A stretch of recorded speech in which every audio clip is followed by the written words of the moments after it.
it's been a long time since I've done one of these, isn't it? Jesus. Have you missed me? Because I have missed you. Now, I thought I'd make another one of these because over the last couple of weeks, I went to Glastonbury Music Festival. Now, if you haven't heard of Glastonbury, my first question to you is, where have you been in life? It's like one of the biggest festivals in Europe, nay, the world. It's not only centered around music, loads of stuff to do. There's stuff for the kids, stuff for the old people, performances, plays, talks, and comedians. There's something for everyone. It's usually held at the end of June in a giant farm owned by a guy called Michael Eavis. It's also been known to have some very bad weather over the years.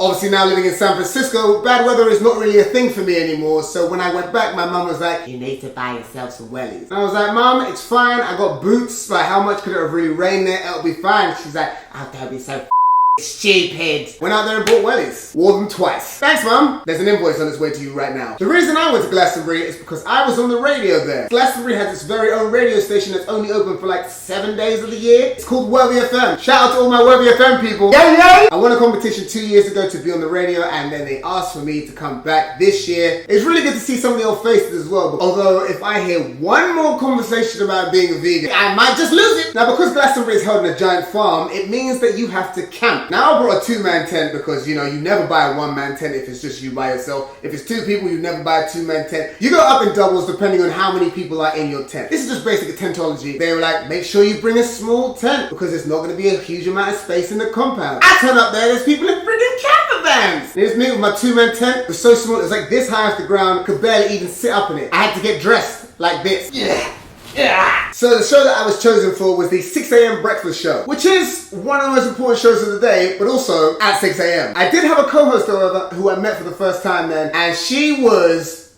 awesome. Shout out to Molly. Hey, yay! We had a really good time doing the show. We did like loads of good features. Went down a giant slide.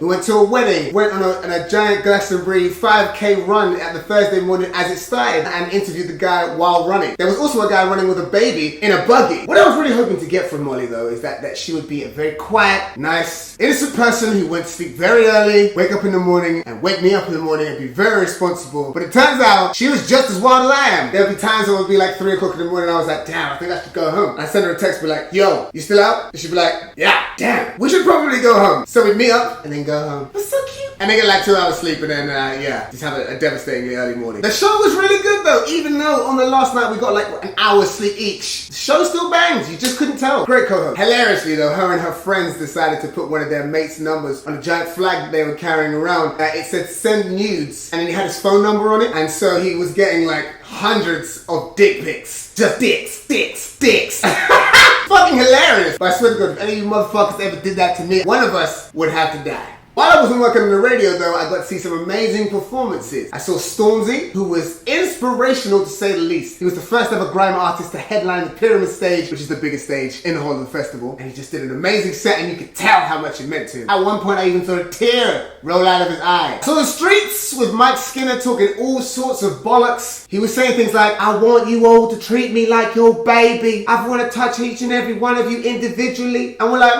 Mike, what, bruv, what are you talking about? Just play the songs, bro. Just play the songs. I also saw Sean Paul! How often do you get to see Sean Paul? Who knew that guy tours? That guy has so many bangers. Somebody said to me the other day that Sean Paul has made one of the biggest comebacks in our generation. And I said to them, when did Sean Paul ever leave? I don't remember a time in my life where there was no Sean Paul. One of the best people I saw though, Lizzo. She is incredible. The performance and the singing. At one point she pulled out flute, man! A flute! And she came hard with the inspirational messages. She was like, every morning when you wake up, you gotta look in the mirror and tell yourself, I love you, because you are the most important person. You gotta say that I love you, because if you don't love yourself, then nobody else will. So I woke up every morning and I've looked in the mirror and I just thought, damn!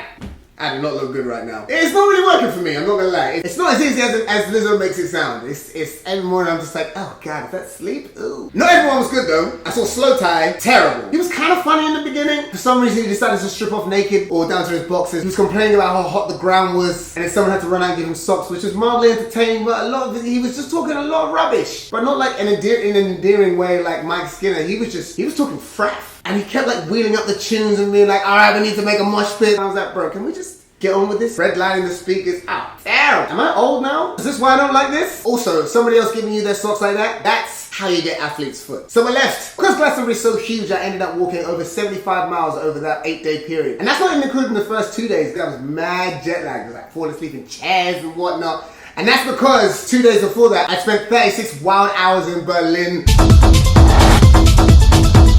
with my uni friends for my friend Shay's birthday. Shout out to Shay. Yay, yay! And then my Fitbit told me that I slept on average about 3 hours a night. Damn it, it was worth it. To all the people that I bumped into or like saw or like met up with at the festival and that. Just want to say, see you next year? Question mark? Possibly. Also, I just want to say while I was back in England for a little bit, I met with all my friends and we went out for drinks and it was really nice. And then at the end of the night, we were standing outside and somebody threw eggs at us! A freaking egg! On my last day in England. Anyways, thank you for watching the video. Don't forget to like, share, and subscribe. My name is Miles. I appreciate you so much. I love you. I really do. I really do love you because otherwise I would just be talking to my phone and just by myself, I guess. And that's kind of weird. I'll see you next time. Don't forget to watch a bunch of my movie reviews. I'm having a lot of fun doing that. And I'll probably make another one of these videos very soon. Or maybe I won't. Who knows? Trying to keep you on your toes. I do